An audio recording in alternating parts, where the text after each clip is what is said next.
A couple of weeks ago, I introduced you to my new dji OSMO Pocket, and I told you how good the gimbal worked. I just didn't show you how good it worked.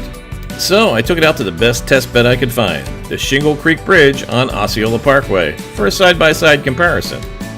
Shown on the left is my Canon Rebel SL2 with the automatic stabilization, and on the right is the DJI Osmo. And as you can see from those pictures, DJI really lives up to what they say it's going to be. I just wish I could hook it to my phone.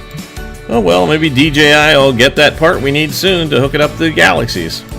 So I'm really looking forward to working with the DJI Osmo as I put out more As Bob Sees It videos. You know, from places like Main Street, USA. I think the camera should work pretty good in these areas.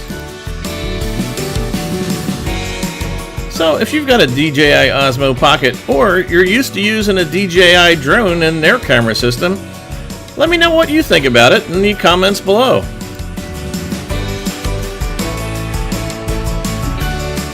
And as always, thanks for watching. I appreciate every viewer and every subscriber. And I appreciate you coming along with me on these adventures. And I hope to see you on the next As Bob Sees It.